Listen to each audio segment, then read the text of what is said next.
Boas escolhas a todos. Estamos aqui na nossa quarta-feira juntos. Tudo bem, Leonardo?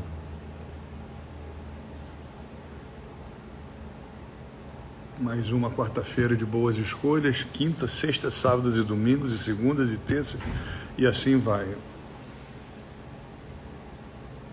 Você está na Inglaterra, exatamente.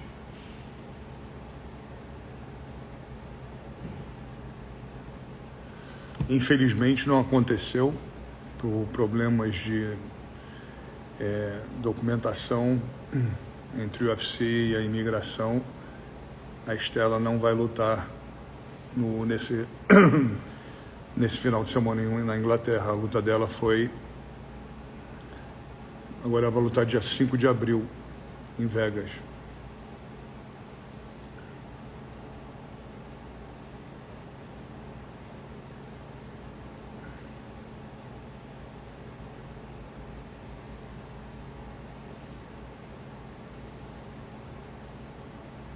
O pessoal ainda chegando aí. Para a gente começar mais uma vez o nosso bate-papo na Sala das Boas Escolhas. Como vocês viram, ontem eu fiz tenho feito, anunciando o tema do que a gente ia conversar hoje.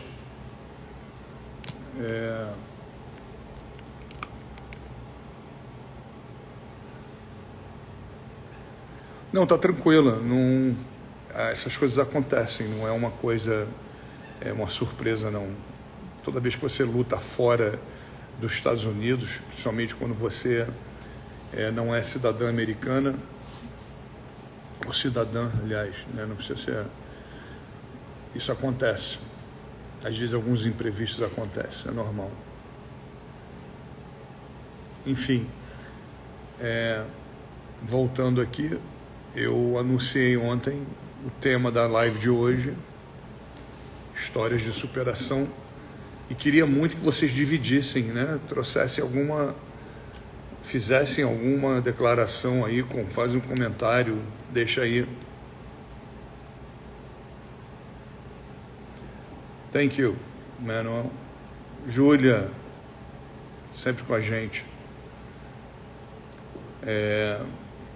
Fizesse um comentário.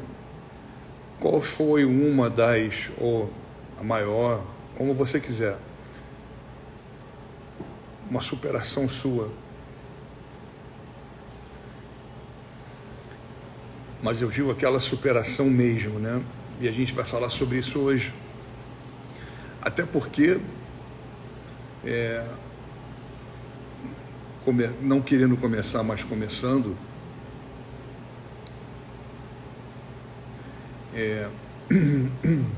nós mesmos em relação a isso,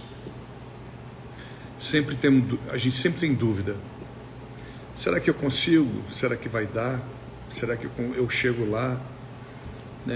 E me parece muitas das vezes que é uma surpresa o resultado da conquista, que na verdade não deveria ser. Deveria ser celebrada, sim, deveria ser apreciada, sim, mas eu acredito muito que o que nos causa surpresa, muitas das vezes, é completamente a nossa consciência ignorante, de uma maneira bem estranha mesmo, dizendo, quando a gente questiona a nossa capacidade. Eu acredito que as histórias de recuperação, as histórias de superação, são todas baseadas nesses momentos que a gente parece que a única coisa que a gente tem é aquela certeza da gente de que a gente vai fazer, de que a gente vai fazer acontecer, de que a gente vai chegar em algum lugar. Só que muitas das vezes a gente não acredita, A gente escolhe não acreditar. Disciplina, mentalidade e propósito, que realmente faz alguém superar o impossível. Vamos, excelente pergunta, Júlia, mas vamos desmembrar essa pergunta. A disciplina, a mentalidade, o propósito, o que realmente faz alguém superar o impossível? O que é o impossível? A gente começa por de trás para frente. O que é impossível? Logicamente que a gente vai falar, a gente ficar vivo para sempre, né? Aí a gente vai entrar um pouquinho na questão de crença, né? O que você acredita, o que você não acredita, enfim, não vou entrar nessa direção, nesse ângulo aí. Mas o que é impossível? E por que quando a gente olha para outras pessoas, entende, veja só, a história dessa pessoa, no sentido de que ela não tinha absolutamente nada e chegou a um determinado lugar. A desculpa que muitas das pessoas usam é de que a pessoa teve sorte, de que a pessoa estava no lugar certo, na hora certa, ou de simplesmente essa pessoa é dotada de um dom, de um presente de Deus que você não é. Que na qual, logicamente, não é verdade. Não é verdade. É onde a gente começa de trás para frente, como a Júlia falou, do propósito, da mentalidade, da disciplina, ou que fosse numa ordem diferente, mas são esses os componentes. Será que a gente devia perguntar para a gente mesmo por que essa pessoa chegou onde ela chegou, devido ao quê? A disciplina, a mentalidade, ao propósito? Sim. E por que você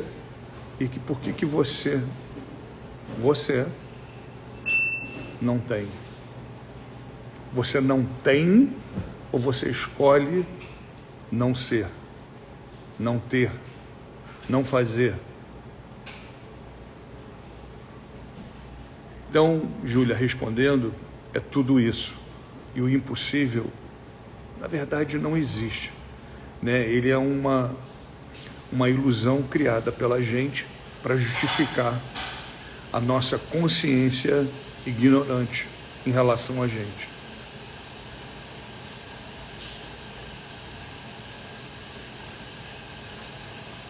Mas me digam aí, vamos compartilhar aí não precisa ser longo, uma coisa que você passou na sua vida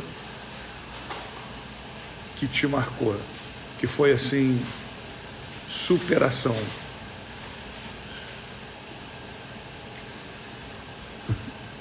Mestre, por que é tão difícil achar academia de wrestling no Brasil? Porque não tem, é pouquíssimo, é raríssimo, não tem. Eu não tenho outra maneira de responder. Yuri Carton, grande amigo.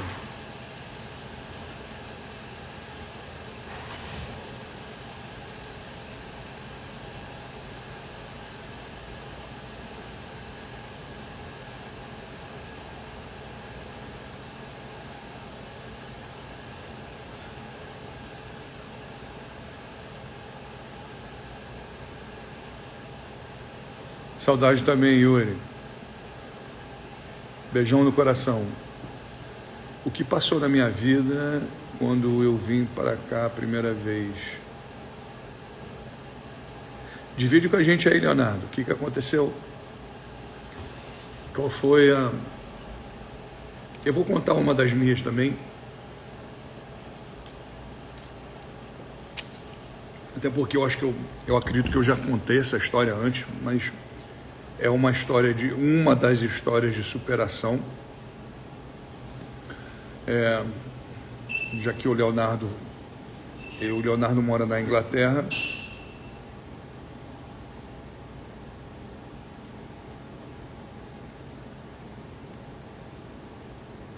Elizabeth, bom estar aqui. Então, o que acontece, né? Uma das minhas, graças ao bom Deus, eu tive oportunidades de ter mais de uma, e eu acho excelente quando a gente tem essa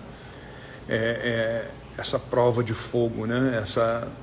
Essas superações que, na verdade, confirmam aquilo que a gente já devia saber há muito tempo.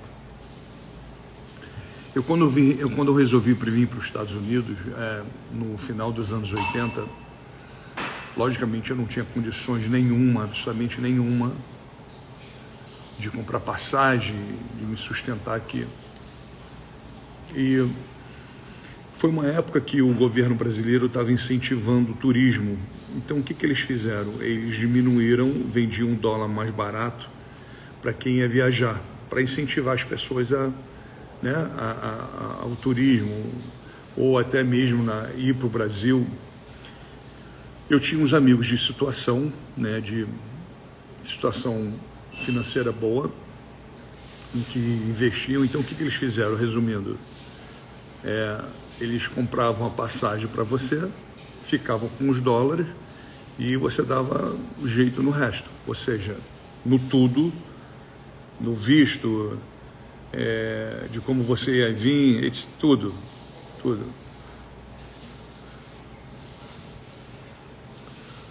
E o que eu fiz? Eu vendi todos os meus pertences, tudo que eu tinha de posse eu vendia, que no final deu $300. Ou seja, foi exatamente com isso que a gente veio, eu e meu irmão, o Marcelo veio comigo. Enfim, eu tive que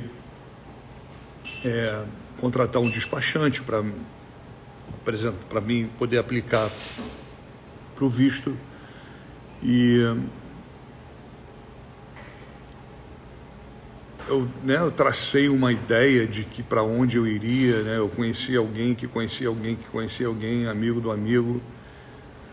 Enfim, eu cheguei em Orlando, o meu plano era, eu vou para Orlando em caso o oficial da imigração me pergunte o que eu vim fazer aqui, eu vim para Disney, para conhecer a Disney, já meio marmanjo já, 20 e poucos anos, mas estava com um álibi perfeito. O oficial de imigração nem sequer olhou para minha cara, me deu as boas-vindas e deixou eu entrar sem problema nenhum.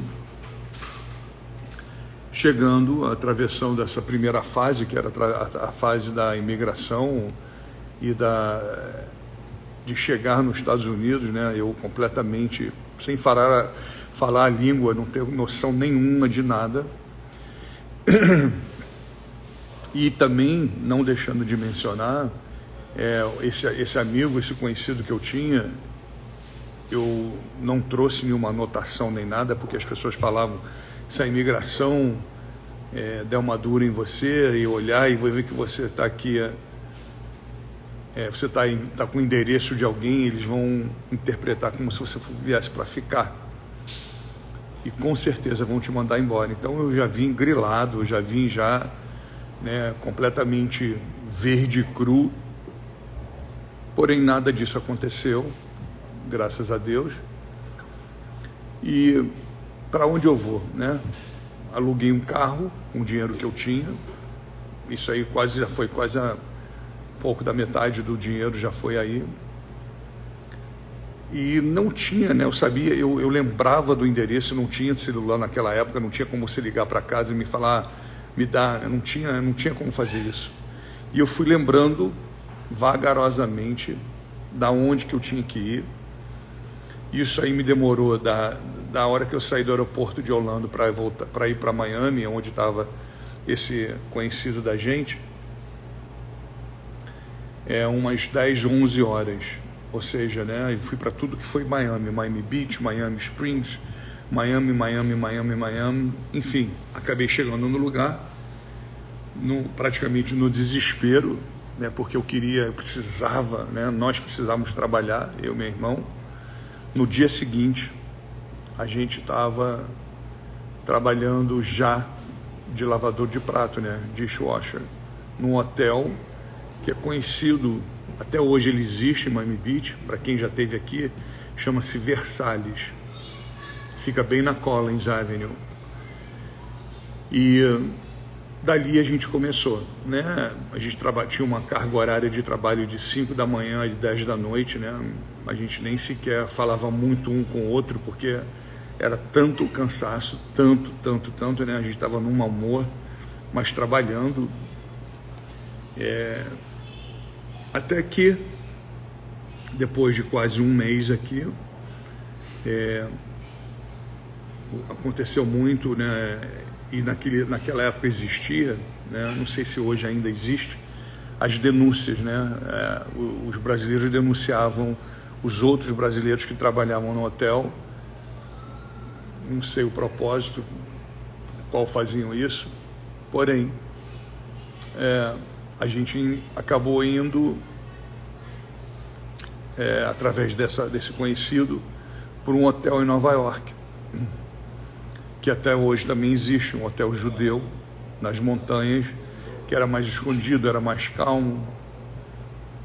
E fomos de ônibus para lá, né? Não tinha dinheiro para comprar passagem de um avião, então 24 horas no ônibus para Nova York.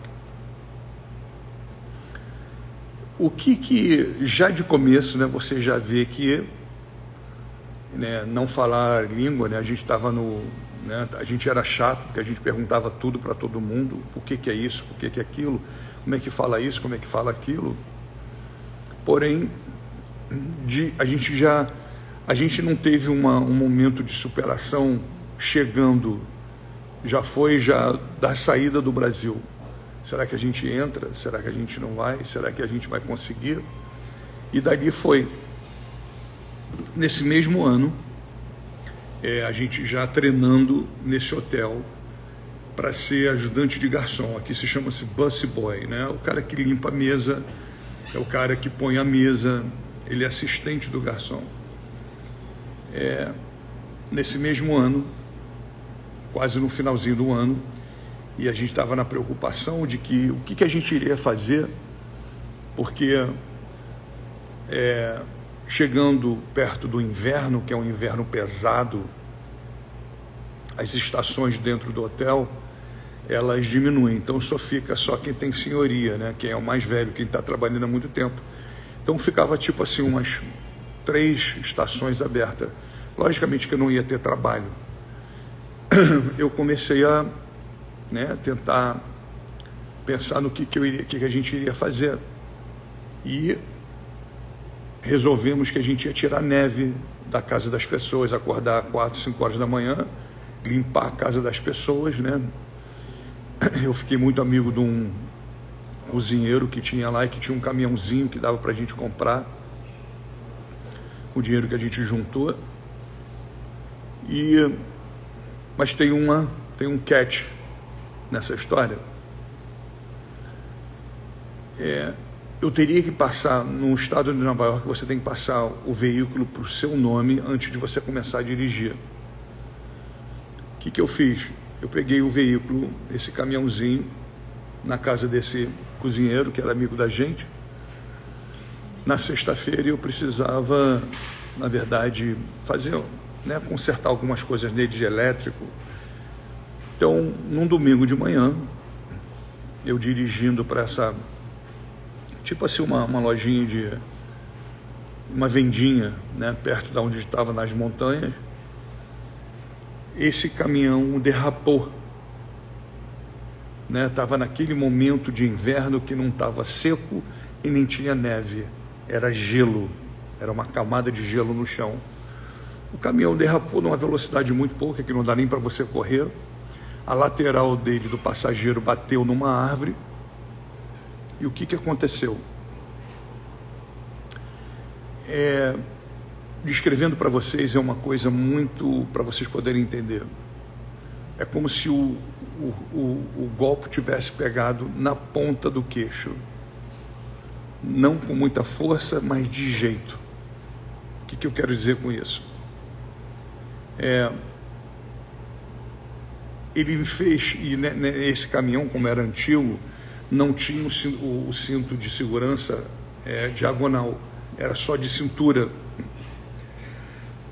Voltando, com o impacto desse caminhão batendo na árvore, eu passei por cima do volante, bati com o rosto no para-brisa do caminhão. Eu tirei o para-brisa dele com o rosto, eu dei uma carada, dizendo assim, com o rosto. Eu quebrei a parte de cima do rosto, a parte de baixo, enfim. De começo, eu estou falando para vocês de começo, isso aí foi só um aquecimento.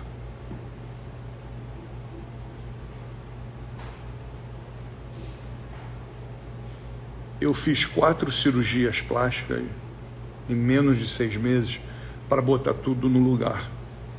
Eu perdi a mordida, então foi um processo longo.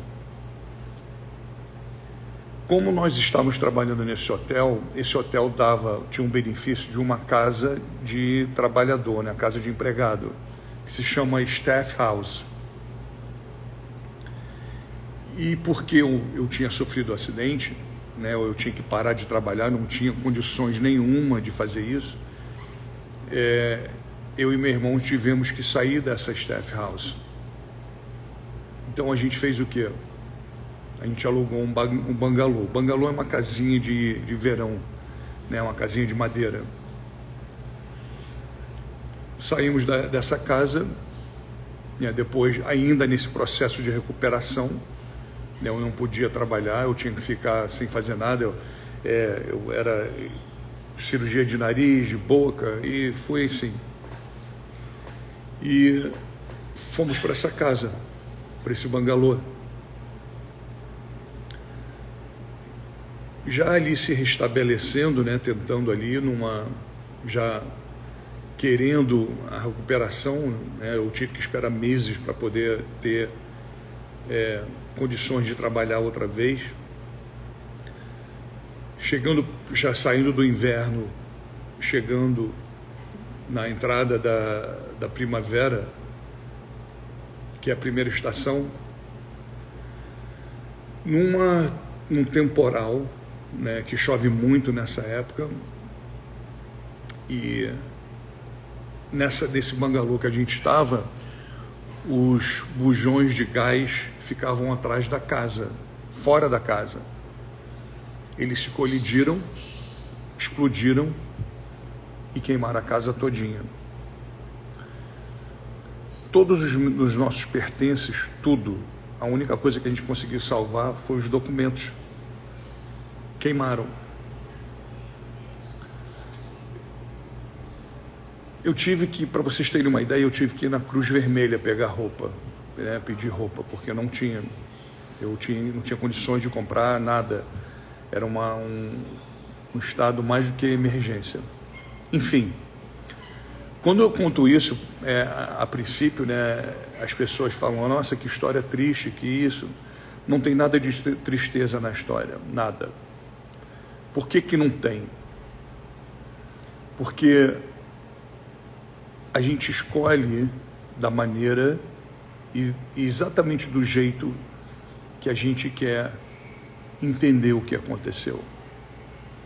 E da maneira que eu entendi o que aconteceu, foi exatamente a vida, a realidade, como vocês quiserem chamar, me questionando se eu queria mesmo essa mudança, se eu queria muito, porque eu sempre quis muito vir para os Estados Unidos, desde criança, se era isso exatamente o que eu queria. E já anunciando que não ia ser fácil.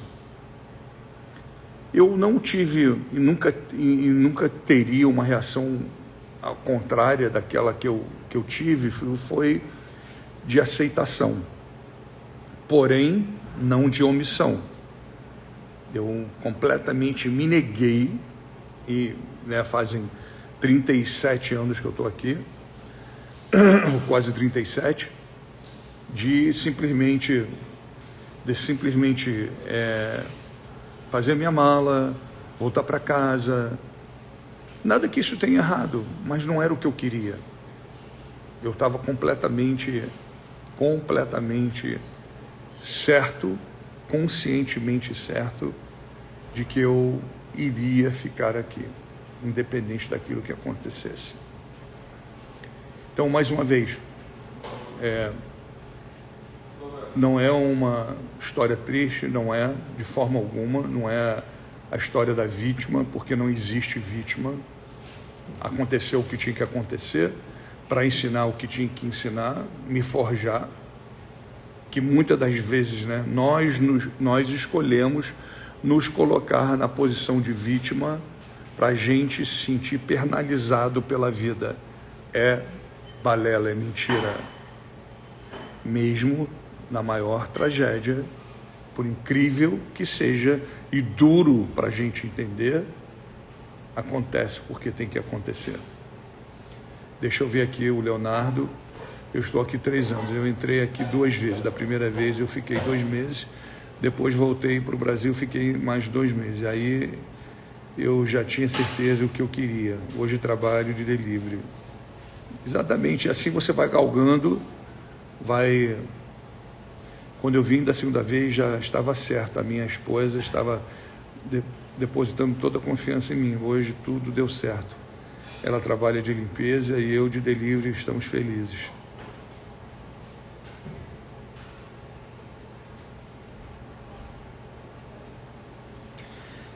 Exatamente. Leonardo, esse é o processo, né? O processo de você ter, de trazer a certeza para aquilo que você quer. A gente tem essa mania meio irônica, engraçada, não sei te dizer, de que porque a gente quer muito essa coisa, que isso vai se tornar mais fácil. Não. Vai continuar sendo difícil, vai se tornar mais claro. A clareza te dá justamente a visão e o entendimento que, por mais difícil que seja, você segue. A sua vontade é maior do que a dificuldade. Exatamente.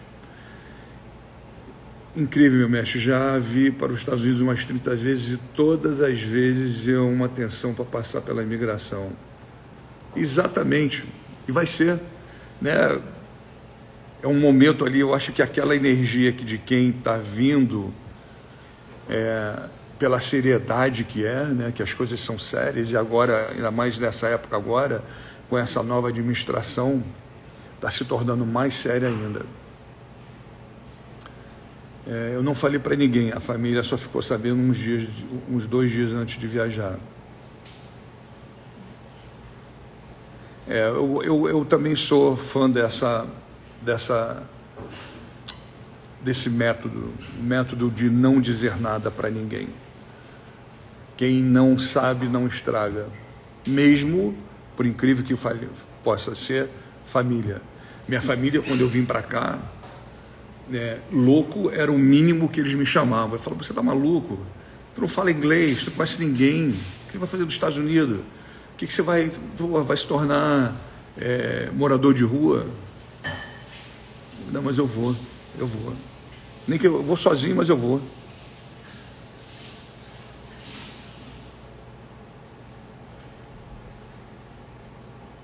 Obrigado, Yuri. Então, eu acredito muito, gente, que e vocês podem até pensar, né? Falar assim, não, mas pô, o Conan tem alguma coisa de especial, né? Ele tem um presente, ele tem um dom. Mentira, não tenho. A única coisa, ou talvez a principal coisa que eu tenho é de acreditar, né? Os meus momentos de superação foram completamente... lógico que a gente não sabe o que vai acontecer, a gente não sabe o que vai passar. E isso assim, não me importa. Não, você se importa, mas você se importa muito mais com a vontade de superar do que, na verdade, com o problema que está sendo apresentado. Esse é o divisor de águas. Isso é que faz a diferença. Porque você não vai saber. Ninguém tem bola de cristal. Eu não sabia que eu ia chegar aqui, ia ter que ficar nesse corre, ia ter acidente, ia ter incêndio e assim vai, né? Tem antes, depois, você não sabe. E a maior beleza e a maior força, o teu maior potencial é justamente você ter essa certeza desconhecida dentro de você, de saber que você é uma potência quando você escolhe. Aquela velha história, o Guimarães está falando aqui, a velha história de sem dor, sem glória. Grande guerreiro. Obrigado, meu amigo. É bom a gente dividir as nossas histórias uns com os outros, que a gente aprende, né? O maior aprendizado na história da superação está justamente você poder entender que você também pode. Porque o que o outro tem que tu não tem? Por que o outro fez que tu não pode fazer? Qual é o objetivo, o propósito que você tem que o outro conseguiu e você não? Se você começar a fazer a soma, você vai ver que o outro não tem mais que você. Não é no somar, não é. Ele não tem mais do que você. Ele escolheu, sim, acolher a situação, a realidade, o propósito dele da maneira que é.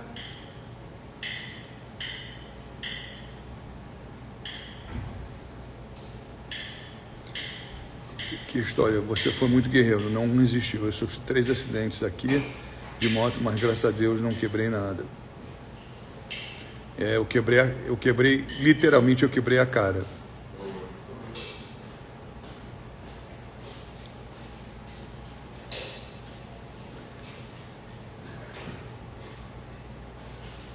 A vida do guerreiro é sempre de muitas lutas em todas as áreas. Mas aí é o que eu digo para você, todos nós somos guerreiros, todos nós temos completa igualdade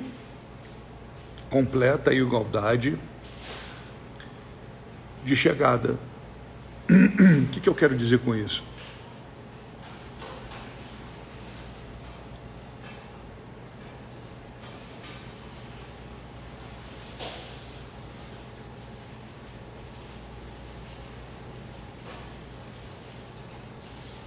Olha, Guga, bom te ver aqui. Lembro das histórias de Nova York de vocês lá atrás. Cheguei 7 de dezembro de 89, quando a porta do aeroporto daqui de Miami se abriu para fora do aeroporto, eu sabia que vim para ficar. Exatamente, Guga. Bom te ver aqui.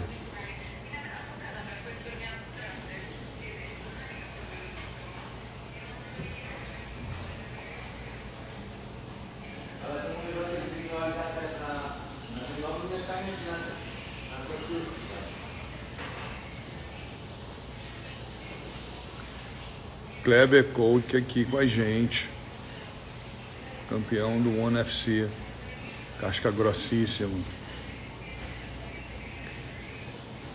Foi a mesma coisa que falaram para mim. O senhor é uma das inspirações para mim de evoluir na vida. A gente, na verdade, vai se inspirando um nos outros, né? A gente trocando essas experiências, essas vivências, a gente vai criando para o outro uma maneira de a gente ver o caminho diferente, né? Porque, como eu disse, é uma coisa muito semelhante o teu dia a dia, né? Vamos usar isso como exemplo. Por mais que você saia de casa e você vai no canal do tempo, né? Vai fazer sol, vai fazer chuva, vai nevar, vai cair canivete, o que seja. Você não sabe, na verdade, como é que o teu dia vai ser. Você não tem a mínima ideia, né? Você só sabe que o teu dia vai iniciar quando você abre a porta e sai de casa. E por mais que você tenha planejado, não quer dizer que ele vai ser exatamente da maneira que você planejou. Não. Na maioria das vezes não é.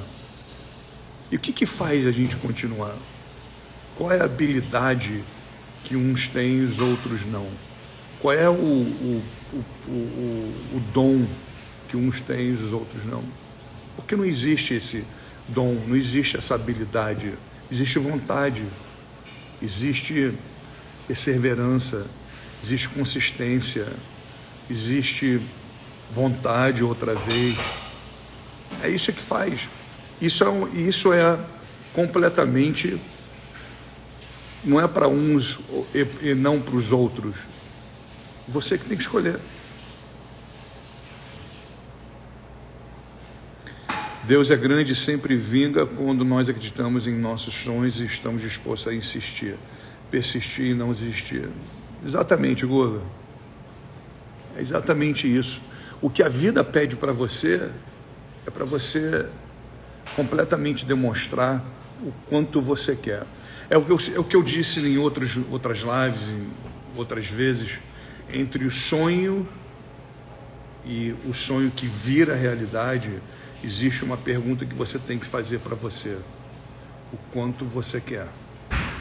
Você não precisa fazer mais nada. Não pergunte de que maneira, de que cor, que tamanho, que volume, que altura. Não é necessário. Pergunte para você o quanto você quer. Aí mora a resposta.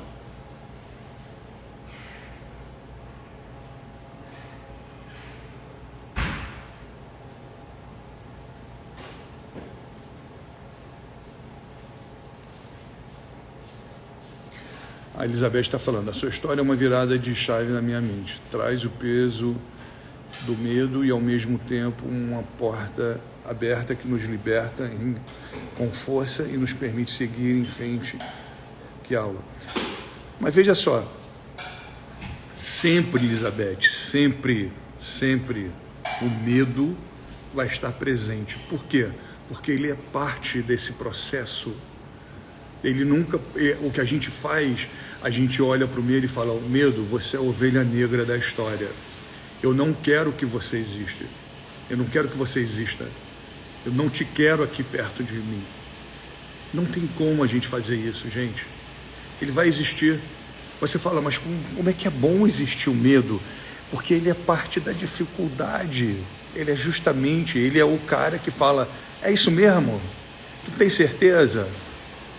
É o que tu quer? Vai pagar o preço? Então, gente, para de bater de frente, acolhe ele, chega e fala: não é isso mesmo, meu camarada, eu sei que você vai estar presente, eu sei que você vai estar aqui, eu sei que você faz parte disso, mas junto a gente vai chegar. Tome e tenha consciência de que vai ser difícil. Isso não é pessimismo, não, gente, isso é normalismo, é normal. É dessa maneira que a vida se traça, ela se apresenta dessa maneira, e a gente tenta, de uma maneira exaustiva, num esforço tão grande, de mudar. Não vai rolar, não vai acontecer.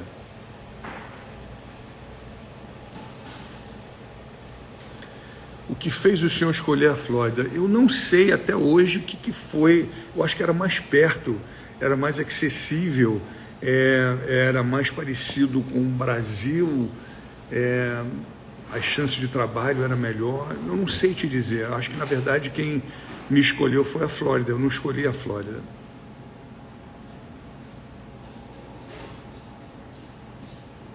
André aqui com a gente, abraço.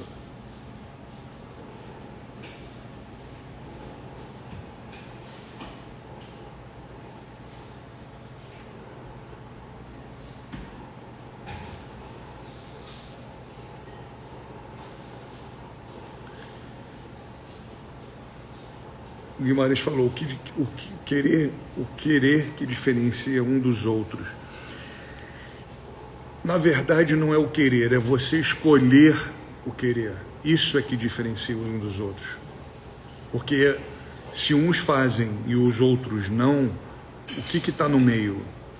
A escolha. Você fala, pô, mas é muito fácil ser. É a escolha. Eu olho para fora, vejo que está chovendo muito, mas mesmo assim eu saio. Eu vou na minha jornada, eu vou no meu propósito, eu vou no meu caminho. Ou está chovendo não muito, mas eu prefiro ficar em casa, eu não quero me molhar. O que é isso? Escolha.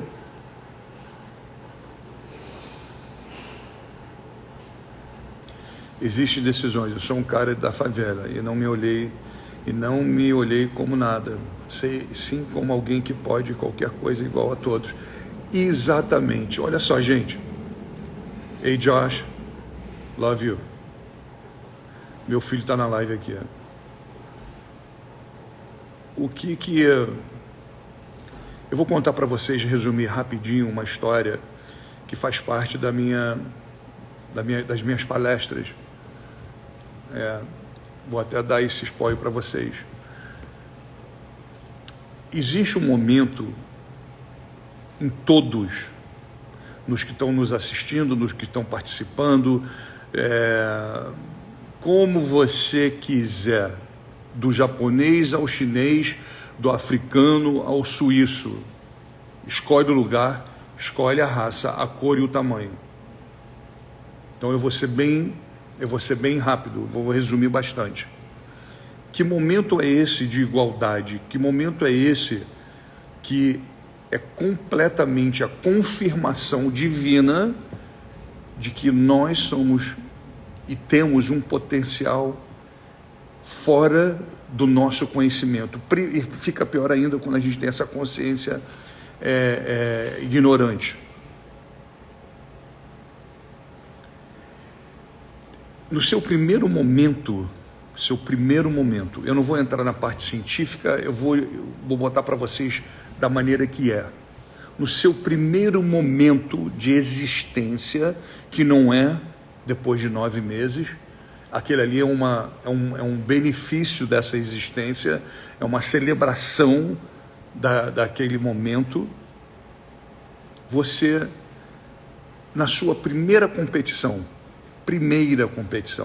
não é a segunda, não é a terceira, é a primeira, onde você simplesmente não tem nenhum intelecto, não tem nenhuma consciência, você é simplesmente um pontinho com meio rabinho.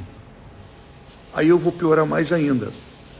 Eu vou dizer para você, vou trazer esse fato científico que foi estudado por uma universidade nos Estados Unidos, dizendo que o homem pode ejacular de 300 milhões a 1,2 bilhão de microgametas, que é o chamado vulgo espermatozoide. Então, peraí, 300 milhões são equivalentes a 300 milhões de pessoas, porque são, eventualmente, 300 milhões de pessoas. Na sua primeira competição, eu não sei se você nadou, voou, correu, escolhe o seu estilo de saída. Você chegou e competiu, porque não é eu vou no mínimo, eu não vou entrar no máximo, com 300 milhões de outras pessoas. Só que, naquele dia, naquela hora, naquele momento, você que está aí, ganhou. Não tinha segundo lugar, não tinha terceiro lugar, só tinha medalha de ouro. Não tinha medalha de prata, não tinha medalha de bronze, não tinha outros lugares. Existiu um único lugar no pódio. Como é que hoje, depois dessa corrida, imagina, o Brasil tem quase 300 milhões de habitantes, ou até tem, como os Estados Unidos, você competindo com todo mundo que habita no seu país, no Brasil, aqui nos Estados Unidos. Isso aí, gente, Eu não criei isso, não, quem sou eu? É fato, não tem outra. Você não tem como dizer para mim, escrever aqui e falar, eu não fui dessa maneira, você foi dessa maneira. Você, exatamente como eu relatei, foi exatamente como aconteceu. Então, eu quero que você preste bem atenção, como hoje você tem a ousadia, depois de um momento completamente sem intelecto nenhum, sem consciência nenhuma, você chegou em primeiro lugar. Hoje você tem inteligência, hoje você tem consciência, hoje você tem habilidades, você tem tudo. E você ainda se questiona. Esse momento que a gente não lembra, mas não é completamente inegável que você aí não tenha passado. Isso devia ser uma oração, isso deveria ser uma prece, que você lembrasse disso todos os dias. A gente vê como um fato científico, uma coisa corriqueira, é uma coisa da mãe natureza, como você é, mas não é. Você é completamente... Por que eu falei divino? Eu usei essa palavra. Porque está implantado, faz parte de você ser vencedor, ser campeão. Na sua primeira demonstração, na sua primeiro momento, foi o que aconteceu com você. Todas as vezes quando você tiver essa pequena dúvida, vai lá. E você vai ver o quanto é inegável isso. Você vai ver que você não pode, eu não tenho como negar. Eu não tenho como dizer que o outro teve melhor do que eu. Não tem como. Lembre-se desse momento. Você não vai lembrar do momento, mas lembre-se que você passou esse momento. Esse momento foi você, é você. É só isso que a gente precisa fazer. Você já chegou aqui, meu amigo, com a medalha de ouro no pescoço, sem mais ninguém, não tinha segundo, não tinha terceiro. E olha que a quantidade era grande. Você venceu. Momento para vocês refletirem.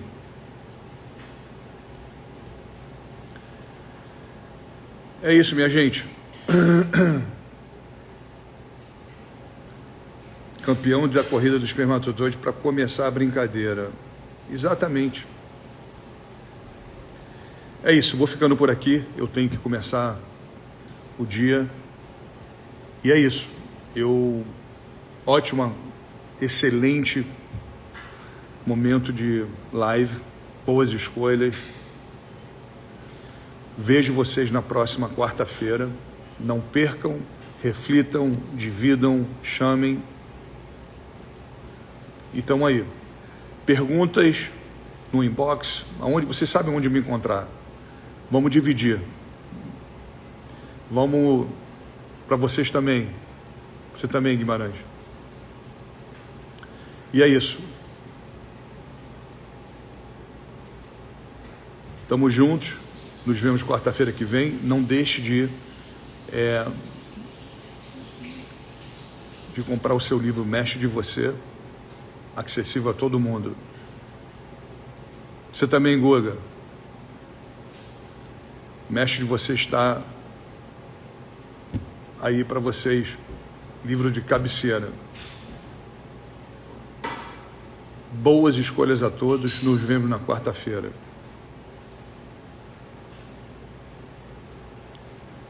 Vamos sim, manda uma mensagem para mim. Pode mandar.